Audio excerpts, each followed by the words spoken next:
They thought she was just a single mom selling jam at a farmer's market, an easy target for their corrupt scheme, but they were blind to the commander hidden beneath the apron.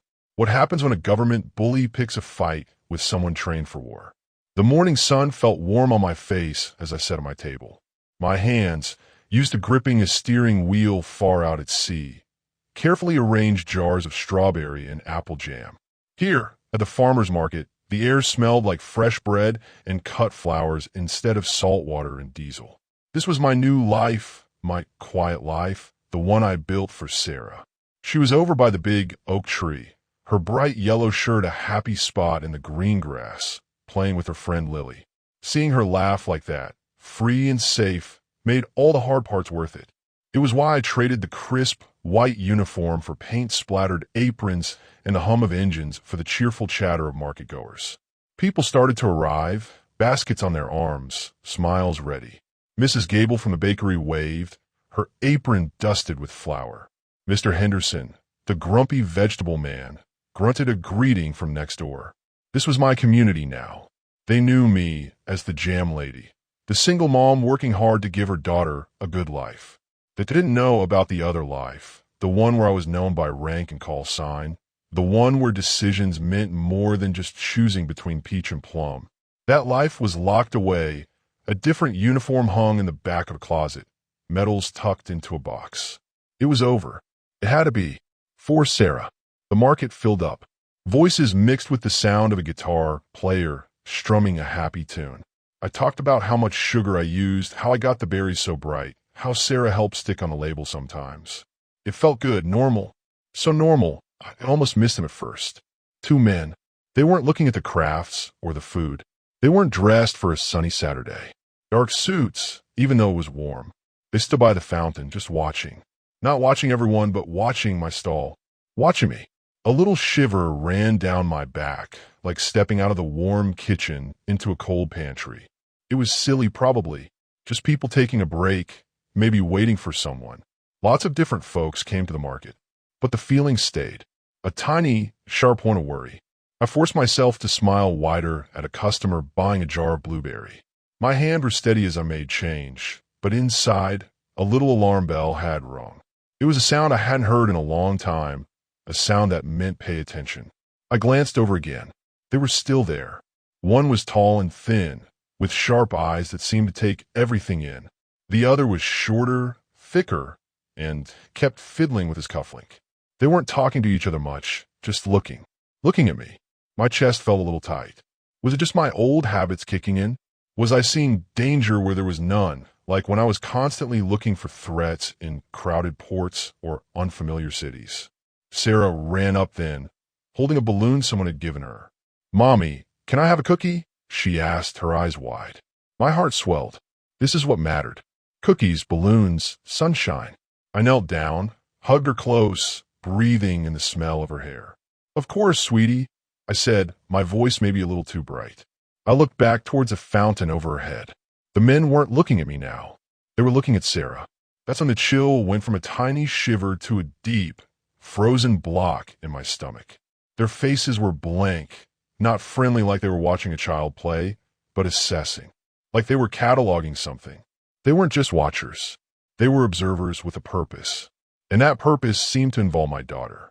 The pleasant market noise faded, replaced by a low hum of danger. My hands, the ones that just minutes ago were counting change for jam, clenched into fists at my sides. The softness of the apron suddenly felt wrong, a disguise that was too flimsy. I needed to get Sarah. Now, I stood up slowly, keeping my eyes on them. They turned away then, back to watching the crowd generally, but I knew. They had marked us. They had seen Sarah, and the way they looked wasn't casual. It was deliberate. Who were they? What did they want? And why were they looking at a single mom and her little girl at a peaceful farmer's market? The sunshine suddenly felt cold. My safe haven felt exposed. The ghost of my old life wasn't a ghost at all. It felt like it was walking towards me in a dark suit. As the day went on, I tried to push the feeling away. More customers came. I sold more jam. I made jokes, I smiled. But a part of my mind was elsewhere, alert. I saw them 2 more times before the market closed. Once near the bookstall, pretending to look at old maps. Another time by the exit, standing near a big black car that looked very out of place among the dusty pickups and minivans. They weren't subtle if you knew how to look. And I knew how to look. Every instinct screamed that this wasn't random. This wasn't a mistake. They were here for a reason, and that reason was connected to me. But why? I was nobody important anymore. Just Sarah's mom. Wasn't I? Packing up felt different. The usual tiredness was mixed with a tense energy like a wire pulled too tight.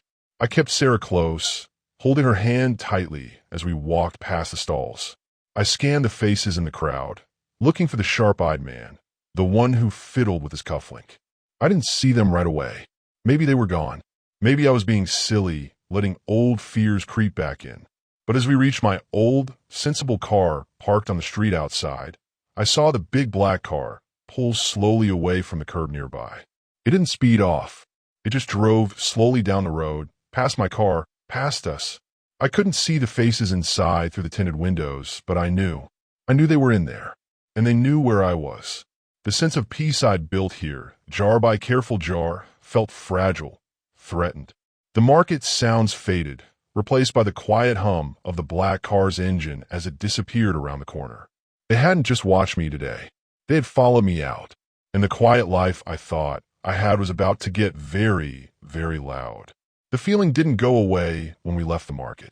It was like a shadow that clung to my car, following us all the way home. Every time I looked in the rearview mirror, I expected to see the big black car. I didn't, not exactly, but the feeling of being watched, of not being alone, stayed with me. Driving felt different. My hands gripped the steering wheel tighter than they needed to. My eyes flicked constantly to side mirrors, checking corners, scanning the road ahead. It felt like being back on patrol, but with no backup, no command center, just me and Sarah in the passenger seat, singing along to a kid's song. Getting home didn't help. The quiet street seemed too quiet. The familiar front door felt less like a safe place and more like an exposed entrance. I rushed Sarah inside, locking the deadbolt, checking the windows. This wasn't me. I wasn't supposed to be jumpy like this. I was supposed to be the calm, normal mom who made jam and helped with homework. But the calm felt fake, like a thin sheet pulled over something rough and sharp underneath. Later that week, it got worse. It wasn't just a feeling anymore. They showed up, not at the market this time, but near Sarah's school. I saw the tall, thin man standing across the street as I picked her up. He wasn't hiding. He was just there, watching the school gate. When he saw me see him, he didn't look away. He held my gaze for just a moment before turning and walking slowly down the block. It was a message, a clear, cold message that they knew where Sarah spent her days. My heart hammered against my ribs. This crossed a line. The market was one thing, my home another, but her school? That was sacred ground. Fear, hot and sharp, mixed with a different feeling, one I hadn't let myself feel in years. Controlled, focused rage. They had picked the wrong person to try and scare by going near her child. They didn't know who they were dealing with. Not really. The next day, they came to my house. I was in the small garden, trying to weed, trying to feel normal. A dark sedan, not the black car from the market, but similar, pulled up to the curb. The two men from the market got out. They walked up the path slowly, like they owned the place. My hands, covered in dirt, trembled for a second, then grew steady. I stood up, wiping my hands on my pants, making myself look small, confused. The jam-making mom. They stopped a few feet away. The tall one did the talking. His voice was polite, almost soft, which made it even more chilling. "Mrs. Jones?" he asked, even though he clearly knew who I was. I nodded, trying to look unsure. "Yes." He smiled then, the same thin smile from the market. "We just have a few questions for you. Nothing to worry about." He held up a badge, but too quickly for me to read it clearly. It looked official, like the ones police or government people use. "Questions?" I asked, making my voice sound a little shaky.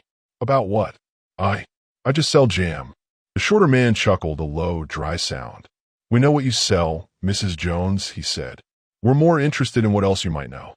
About certain activities, shipments, deliveries." Shipments? Deliveries? What were they talking about?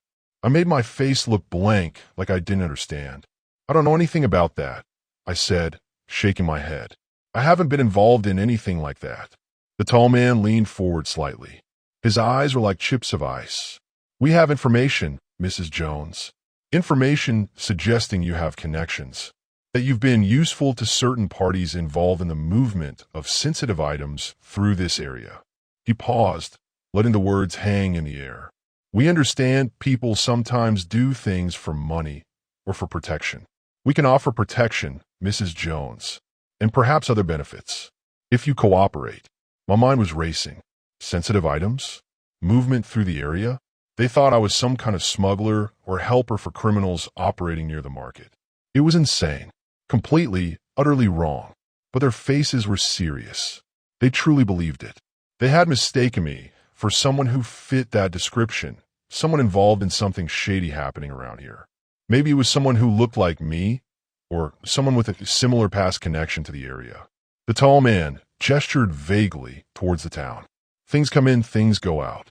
Sometimes people with the right skills, the right contacts, can make that process smoother. He was talking about my skills. My real skills. Did they know something? Or were they just guessing, throwing out words hoping something would stick? No, they seemed too sure.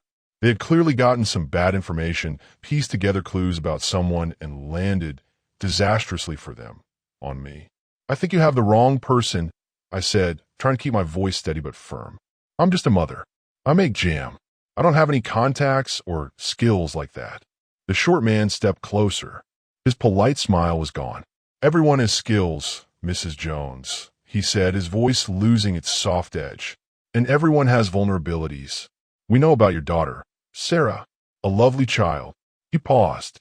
"It would be a shame if anything disrupted her life. Wouldn't it?" That was it. The line wasn't just crossed. It was obliterated. My breath caught in my throat, but not from fear. From the cold, hard decision that formed in my mind. They thought they were dealing with a scared civilian they could bully. They thought they had found a weak point in Sarah. They had no idea. The jam-making mom disappeared. In her place, something else settled in, something sharp and ready. They wanted someone with skills. They wanted someone with contacts. They had found her.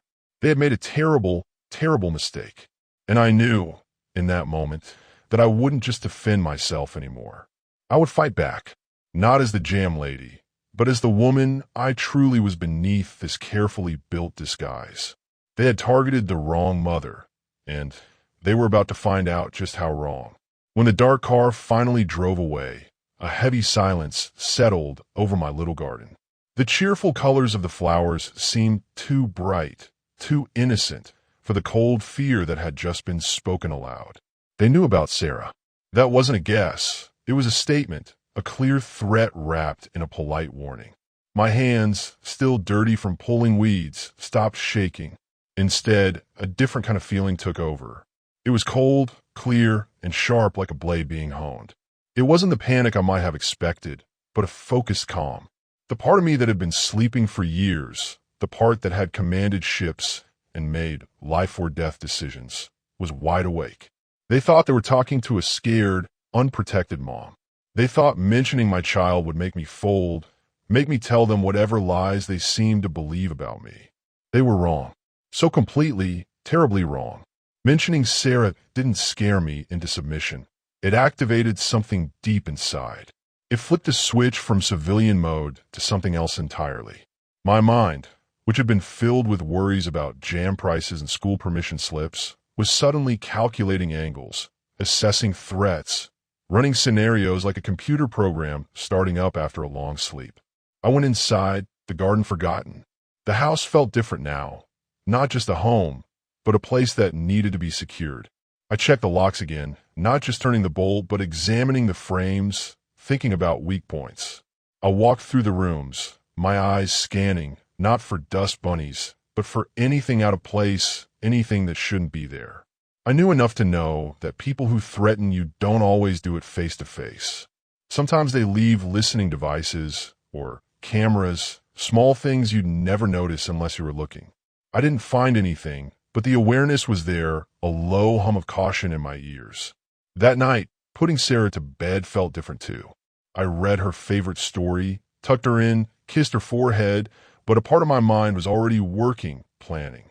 I sat by her bed for a long time after she fell asleep, just watching her chest rise and fall, listening to her soft breathing. Protecting this little life was the only thing that mattered. And to protect her, I had to understand the danger. Who were these men? What was this operation they thought I was part of? And who did they think I was, really? I pulled out an old map of the town, one I used to plan routes for farmers market deliveries. But now I looked at it with different eyes. I saw roads, sure, but I also saw escape routes, blind spots, places where surveillance would be easy or hard. I thought about their car, the way they stood, the words they used. They were professional, but not top tier. Government, maybe, but maybe a part of it that worked in the shadows, maybe even a corrupt part using government power for their own bad business. The shipments they mentioned, what were they moving? And through here, it didn't fit anything I knew about this quiet town. The pressure didn't stop. The next day, the black car was parked down the street from my house when I took Sarah to school. Not right in front, but close enough to see. A silent watch. When I went to the grocery store later, I saw one of the men walking down an aisle I had just passed.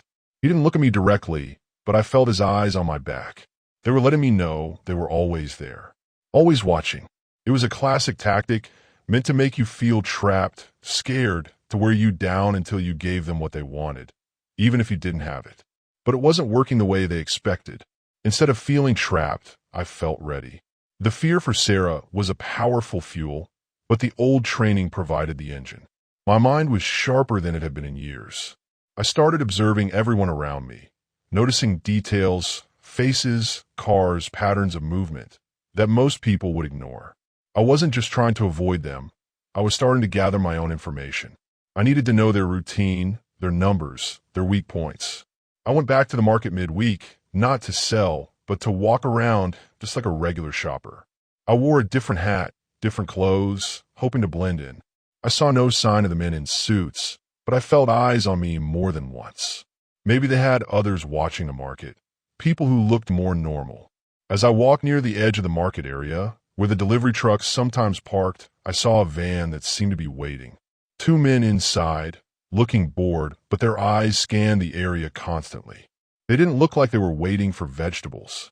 A little later, near the back of the market, by the storage sheds, I saw a brief interaction. A man I didn't recognize, wearing a work uniform, passed a small, dark bag to another man who quickly put it in the back of a plain car. It was over in seconds, smooth, practiced. My heart gave a little jolt. Was that it? Was that the kind of shipment they were talking about? Small, quick transfers happening right here, under the noise and bustle of the market? And did they think I was somehow involved in helping make that happen? It was a piece of the puzzle, small but important. It showed me what their operation might look like on the ground. Standing there, pretending to look at pottery, my mind was connecting dots. The market, the shipments, their belief that I had connections and skills. They must think I was some kind of go-between, using the market as a cover, maybe using old contacts from my past life in some twisted way they imagined. The absurdity of it was almost funny, but the danger was very real. They were convinced I was part of this, and people who are convinced of the wrong thing can be very dangerous. As I walked away from the market, the sun felt warm again, but the world had changed. It wasn't just a friendly place anymore. It was a potential stage for something secret and bad. And I was caught in the middle of it. They had pulled me in because of mistake, but now I was in it. Running wasn't an option. They would find us. Hiding wouldn't work. They were already watching. There was only one way out that kept Sarah safe and my conscience clear. I had to take the fight to them. They had made me a target, but they had no idea I was armed. Not with a gun, but with something far more precise and dangerous. Training, discipline, and a mother's fierce, protective love. My old life had taught me how to fight battles. It was time to remember everything. Stepping out the front door felt different that morning. It wasn't just leaving the house. It was beginning a mission. The fear was still there, a low hum, but it was layered now with a cold focus, a sense of purpose that felt strangely familiar. The skills I'd packed away like old uniforms were coming back to me, sharp and ready. My mind was a map, plotting routes, calculating risks, identifying objectives. They wanted to play games in the shadows? Fine. I knew those shadows better than they did. My first move seemed simple, a trip to the public library. On the surface, I was just a mom looking for books for her daughter. But my real work started the moment I left the driveway. I drove a slightly longer route, watching for tails. I checked my mirrors constantly, using techniques that felt as natural as breathing, looking at reflections in shop windows, checking for cars that appeared in multiple places they shouldn't. I didn't spot the black car or the sedan right away, but the awareness was there, a heightened state of alert that felt both exhausting and oddly energizing. At the library, I wasn't browsing the kids section. I was in the local history archives, looking at old town records, maps from years ago, anything that might shed light on the area's past, its connections, maybe even something that could explain who they thought I was or what kind of operation was happening here. I scanned old newspaper articles, looking for reports of strange events, focusing on the time period before I moved here, but also keeping an eye out for anything recent that seemed out of place. While I was there, I also used a public computer, not to check email, but to do searches. I used careful, general terms at first, local shipping, area transport, small cargo planes nearby. Then I got a little more specific, thinking about the brief exchange I'd seen at the market. Unauthorized deliveries, private airfields near town name. It was slow going, and most of it was just normal information, but I was looking for tiny details, things that didn't quite fit, names or company names that popped up unexpectedly. The men didn't show up in the library, but I felt their presence outside. When I left, I saw the tall man sitting on a bench across the street, pretending to read a newspaper. He didn't look up, but I saw his eyes flick towards me in the reflection of a shop window as I passed. They weren't just watching my house anymore. They were watching me when I was out and about, seeing where I went, who I interacted with. They were tightening the net, but I was using their surveillance. By seeing where they were, I was learning their habits, their schedules, who was watching me when. It was like a strange, dangerous dance, and I was learning their steps so I could lead. I went to the park with Sarah later that day, ostensibly for her to play. While she was on the swings, laughing, my eyes were scanning the perimeter, noticing cars parked on the street, people sitting on benches who seemed a little too still. It was exhausting, being two people at once, the cheerful mom pushing a swing and the vigilant commander assessing threats. My research at the library gave me a few small leads. A few online articles about zoning disputes near a small, private airfield about 20 miles outside of town. Mentions of increased air traffic there years ago, which had apparently stopped. It was thin, but it was a thread. Could that airfield be connected to the shipments they were talking about? Could they think I had something to do with it because of my past life, my knowledge of planes and transport? It was the only thing that made a tiny bit of sense in their twisted view of me. The next day, I decided to take a bigger risk. I drove out towards where the old airfield was marked on the map. I told Sarah that we were going for a long drive to see the countryside, which wasn't entirely a lie. As we got closer to the area, the houses thinned out, replaced by fields and woods. I drove slowly, keeping an eye on the rearview mirror, listening to the radio, trying to seem like nothing more than a mom and daughter on a Sunday drive. I found a road that led to the airfield. It was small, mostly hidden by trees, with a rusty sign. I didn't drive down it. Instead, I parked the car a little way off the main road, near a small, overgrown track that looked like it went into the woods. I told Sarah I wanted to look at some flowers and got out, taking her hand. We walked a little way along the track, just into the edge of the woods, far enough to be out of sight of the road, but close enough for me to observe without being seen. Through the trees, I could just see a part of the airfield fence, a small hangar, and a section of the runway. It looked quiet, almost deserted. But as I watched, a car drove up to the hangar. Not the black sedan, but another car I hadn't seen before. Two men got out. They went inside the hangar, coming out a few minutes later carrying a heavy-looking, dark case. They put it in the car, got in, and drove away quickly. My heart pounded. That case. It looked similar to the bag I'd seen exchanged at the market, just bigger. This was it. This was likely their transfer point, using this quiet, forgotten airfield. And seeing it, seeing the quick, secret exchange, made the threat feel even more real. They weren't just talking. They were doing something illegal, something they clearly didn't want anyone to know about. As the car drove away, I scanned the area again. And then I saw it, hidden in the trees on the other side of the airfield road, almost perfectly camouflaged, was another vehicle. It wasn't a car. It looked like a utility truck, the kind someone doing repair work might use.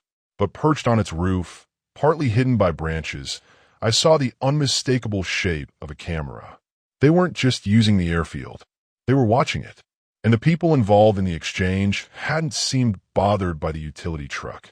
A cold realization washed over me. They weren't just running an operation.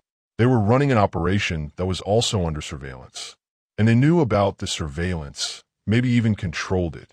Were the men who visited me the same ones watching the airfield? Or were they a different group?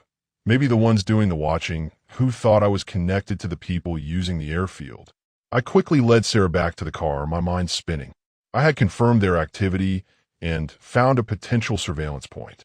But I had also realized the situation was more complicated, more layered than I first thought.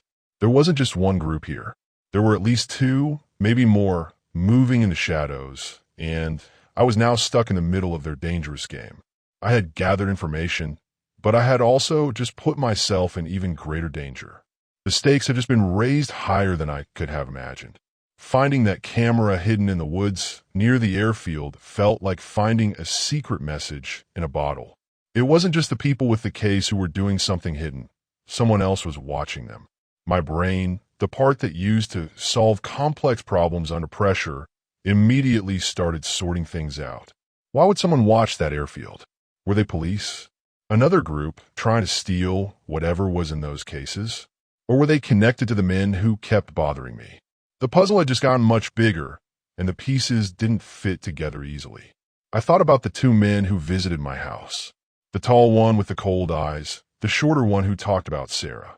They seemed official, but their methods felt not quite right for real police. Threatening a child? That felt more like thugs with badges, or maybe a part of the government that didn't play by the rules. They thought I was involved in whatever was happening at the airfield, helping move those cases. But if they were watching the airfield, why didn't they just grab the people there? Why come after me, the jam lady? Unless they thought I was higher up, someone pulling strings, someone they couldn't catch red-handed at the site. I needed to know more about them. Just seeing their faces wasn't enough. I needed names, maybe where they worked, who they reported to, but I couldn't just look them up in a phone book. This required a different kind of looking. I started spending more time in places where I might spot them without them seeing me too easily. The town square, the park, places where they might watch the area. I dressed differently, wore different hats, things to change how I looked just slightly. I was learning to be a ghost in my own town. One afternoon, I saw the dark sedan parked a few blocks from my house. Nobody was inside, but I saw a fast food cup left on the dashboard. Simple thing, right? But my mind grabbed onto it. People have habits. They eat, they drink. Do they always go to the same places? Do they leave things in the car? These little details can build a picture. I also noticed the car itself. Was it a government car? It looked like it, plain, dark color. But it had a small dent on the back bumper, a little scratch on the driver's side door handle. Things that made it unique, identifiable. I couldn't use my old contacts directly, not without putting them in danger or revealing where I was. But I could use the knowledge they had given me. I knew how government agencies worked, but didn't work together. I knew how certain types of operations were run. And I knew that people in those kinds of jobs, even if they were trying to be secret, sometimes left little trails behind, like the kind of coffee cup they bought, or the specific way they parked their car, or the times of day they seemed to be most active. I started keeping a quiet record in my head. When I saw the sedan, where it was what time. If I saw the men, what they were wearing, who they were with. It felt slow, like trying to fill a bathtub with a tiny cup, but every little bit of information was a piece of the puzzle. I needed to figure out if the men who threatened me were the same people watching the airfield, or if they were two different groups entirely, maybe even enemies, both somehow thinking I was connected to the activity at the airfield. The strain of this double life was starting to show. Smiling at Sarah, helping with her homework, making jam, it felt like I was acting all the time. My mind was always on the danger, always watching, always planning. Sleep was hard to come by. Every late-night noise outside made me jump. I knew this couldn't go on forever. I was pushing myself too hard, and that made me less safe, not more. But the thought of not doing anything, of just waiting for them to make their next move was unbearable. Not when they had threatened Sarah. One day I got lucky. I saw the short, thick man with the cufflink fiddling by himself near the park. He was on his phone, talking quietly, looking annoyed. He walked past a store with a big glass window, and I saw his reflection. He took something out of his pocket while he was talking, a small, dark wallet. It was just for a second, but I saw a corner of something tucked inside. It looked like a badge or an ID card holder. It was the same kind a tall man had flashed quickly in my house. This was important. It wasn't just one of them with an ID. They both had one.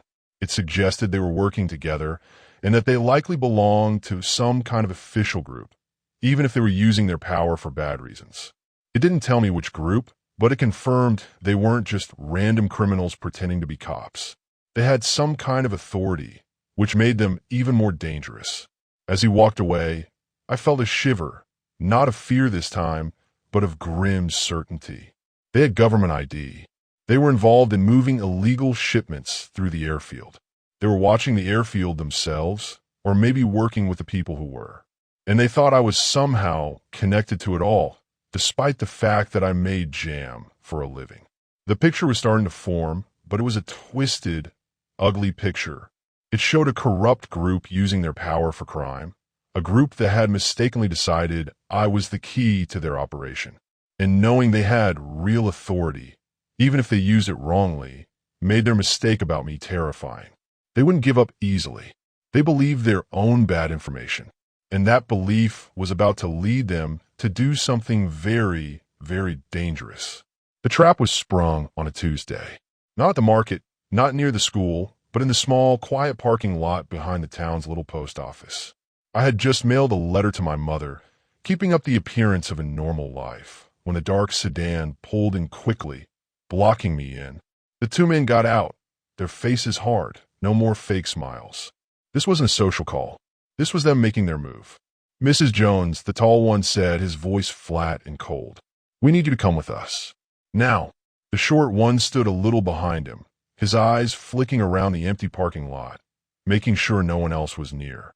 My heart leaped into my throat, a sudden, sharp spike of adrenaline, but the years of training took over instantly.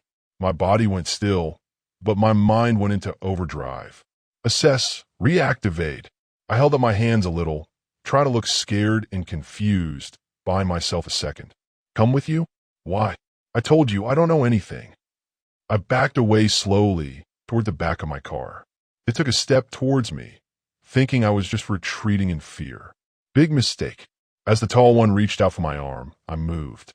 It wasn't a panic scramble, but a quick, efficient shift of weight, learned and practiced 1,000 times. I ducked under his arm, using his forward movement against him.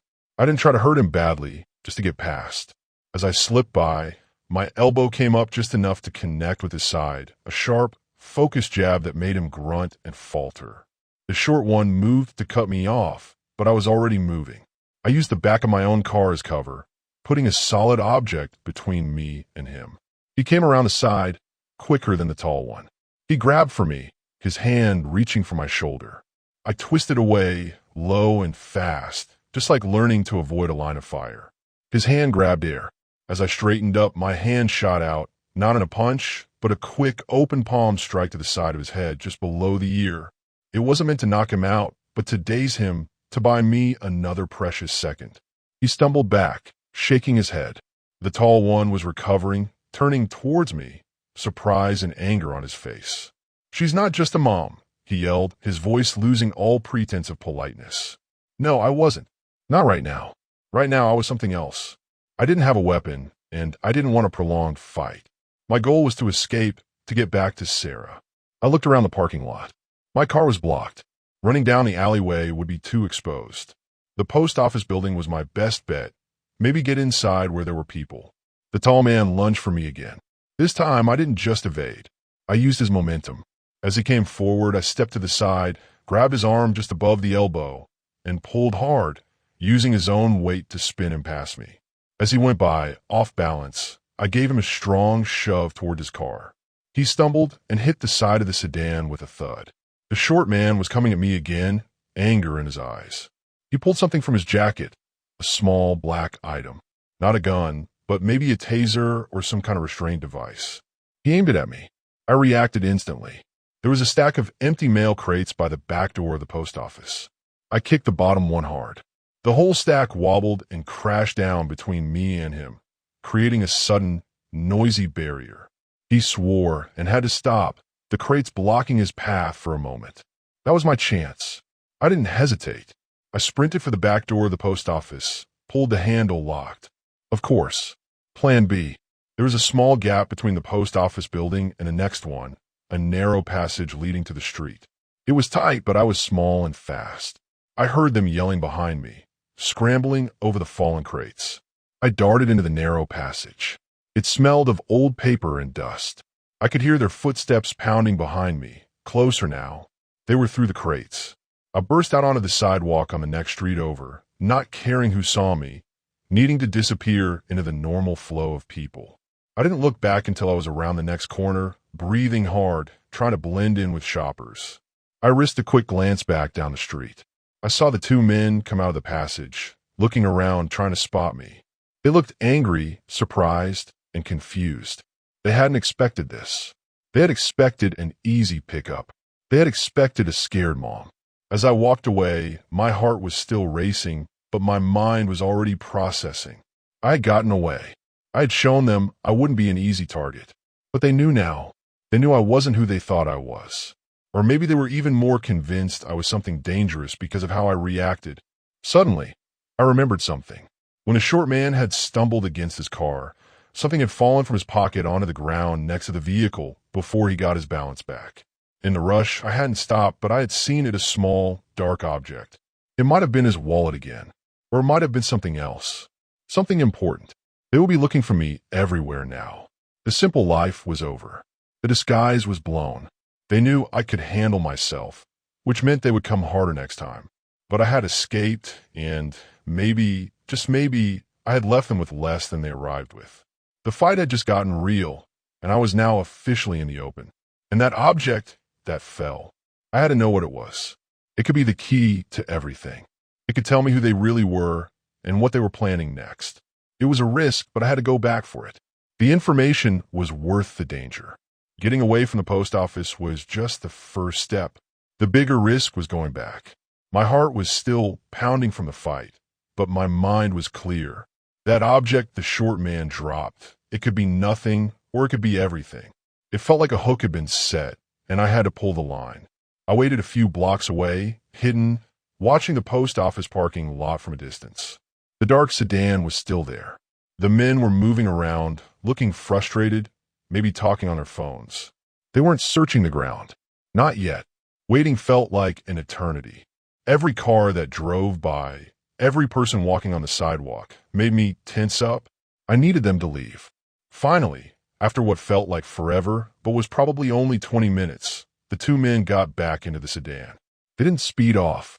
They drove slowly out of the parking lot, turning away from where I was hidden. I watched them until they were out of sight, counting seconds, making sure they weren't just circling the block. When I was sure they were gone, I moved. Walking back felt different this time. Not like I was being hunted, but like I was the one on the hunt. My eyes scanned everything, rooftops, windows, parked cars, looking for any sign they had left someone behind to watch. The parking lot was empty now, quiet under the afternoon sun. I walked carefully towards the spot where the short man had stumbled by his car, my eyes on the ground. And there it was. Small, dark, lying partly under the edge of a parked car. It wasn't a wallet. It was a device that looked like a tough, small phone, but different. Secure communication. And next to it, partly folded, was a small card. I snatched them both up quickly, my fingers brushing against the rough asphalt. I didn't stay. I got back in my car and drove away, not home, but to a quiet spot I knew by the river, a place where I could think. Looking at the device, and the card felt like holding pieces of secret. The card wasn't a full ID, just a part, but it had a name and a seal that looked official, but for a section I didn't fully recognize, something about special assets. The device was locked, but years of working with different types of secure communications gave me an idea of how it might work, what kind of information it might hold. It was encrypted, scrambled, so no one could read it easily. But I knew people who knew how to unscramble things like this. People from my old life. This was the moment. I could try to disappear again, run with Sarah, but they would likely just keep looking. Or I could use this. This device likely had their plans, their communications, maybe even proof of what they were doing and who they worked for. It was risky, reaching out to my old world. It meant opening a door I had carefully closed. But protecting Sarah meant using every tool I had, even the ones I had put away forever. I drove to a different town, far enough away that I wasn't worried about being seen. I found a payphone, old technology, but safe because it wasn't connected to me. I dialed a number I hadn't called in years, a number I thought I had forgotten, but my fingers remembered. It rang for a long time. Just when I thought no one would answer, a voice came on the line. Cautious, professional. Status? The voice said. A code word. I took a deep breath. Condition read. I replied, using another code word, one that meant extreme danger, personal and operational. Intel acquired. Requires immediate secure handling. Repeat, condition read. There was a pause on the other end, a sudden sharpness in the voice. Identify. I gave my old call sign, a name I hadn't spoken aloud since I left the service. Commander. I hesitated for a second, then finished. It felt strange, the two parts of me colliding. Commander Jones. The voice on the other end changed, a hint of surprise, then grim understanding. Understood, Commander. Stand by for secure contact. Do not use this line again. The line clicked dead. It was done. I had reached out. I had used the code words, my rank, my old identity. Help was coming, but it would come in the form of the world I had left behind, the world of classified information, secure channels, and operations. I went back to my car, the secure device, and the partial ID card feeling heavy in my pocket. Now I just had to wait for the secure contact. And while I waited, I looked at the device again, trying to figure out anything else I could from its outside. And then I saw it, a tiny symbol on the back, almost invisible. It matched a symbol I had seen on the side of the utility truck watching the airfield. They were connected. The men who visited me and the people watching the airfield operation were working for the same group. And they thought I was the key. A message came later, not on my regular phone, but through a coded app that suddenly activated on an old tablet I kept hidden away. It was a secure channel, the kind the Navy used. A string of numbers and letters. Decoded, it gave me instructions, a time, a place, and a person to meet. It was happening. The wheels were turning. They believed my story about the intel acquired. They were sending someone to receive it. But it also meant they believed I was still somehow operational, still Commander Jones, not just Sarah's mom. I spent the rest of the day ensuring Sarah was safe, making arrangements without alarming her. This next part would be dangerous, and I couldn't have her anywhere near it. I told her she would be having a special sleepover at a friend's house, making it sound like a fun adventure. It was the hardest acting I had done yet, smiling while my stomach was tied in knots. That night, alone in my quiet house after Sarah was safely at her friend's, I studied the instructions again. The meeting place was outside of town, a secluded spot. The time was late. It was a classic exchange setup. They expected me to bring the device, the intel. I would bring it, yes, but I would also bring the truth and the trap I had helped set based on their own messages. I knew, with a cold certainty, that the men who had threatened me would be there. They would want that device back, and they would want answers. This was the final confrontation. It was time to stop running and hiding, and to face them head on, not as a scared mother they thought they could break, but as the commander who had used their own mistake to bring their world crashing down. The night air was cool and still as I drove towards a meeting place. My hand was steady on the wheel, my mind sharp and focused. This wasn't the farmer's market. This was the kind of darkness I understood. The meeting spot was an old, empty parking lot near a closed-down factory, the kind of place where shadows hid easily. I arrived early, just like I had been taught, to assess the area, look for anything out of place. My eyes scanned the darkness, searching for hidden cars, movement, anything that didn't belong. I wasn't alone. From my contact's coded message, I knew legitimate authorities, alerted by my condition red call and the initial information passed through secure channels, would be nearby, watching. My job was to draw the corrupt agents out, get them to show their hand, and provide the solid evidence my contact needed to move in officially. The secure device I found was in my pocket, the key piece of proof. I parked in the middle of the lot, leaving my car lights off. I got out and stood by the door waiting. Every sense was on high alert. The wind blowing through the empty factory windows sounded like whispers. The distant hum of the town felt miles away. This was my stage, set for a final act. Then headlights. 2 sets. They approached slowly, cautiously, one car pulling into the lot entrance, the other circling to block the exit. The dark sedan was one of them. A different, larger SUV was the other.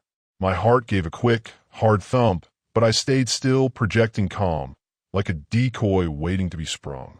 The dark sedan parked about 50 feet away. The 2 men, the tall one and the shorter one, got out. They didn't look confident this time. They looked angry and wary. The SUV also stopped, and 2 more figures got out, bigger, maybe security. This was their team. The tall man walked towards me, slowly. The shorter one stayed back by the sedan, watching the edges of the lot. "Mrs. Jones," the tall man said, his voice low. No politeness, just hard steel. "You shouldn't have done that." "Done what?" I asked, keeping my voice even. "Ran away when you tried to grab me in a parking lot." He stopped a few feet away. "You know what we mean. The device. The information." "Oh," I said. "That."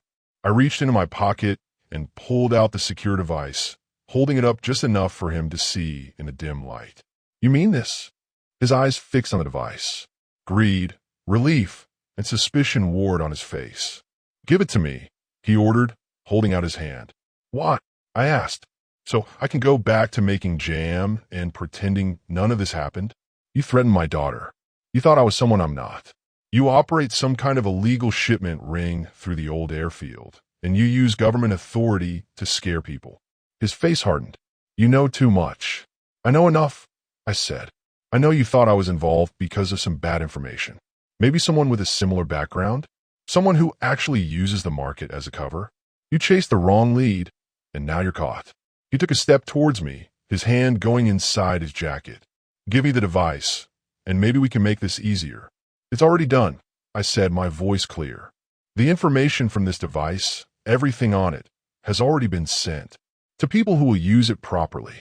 His eyes widened for just a second in disbelief and rage. He lunged for me. That's when the lights hit. From the edges of the parking lot, powerful spotlights flared on, blinding the agents.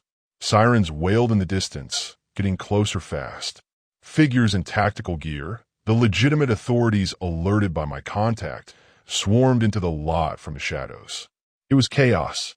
The agents were caught completely by surprise. They yelled.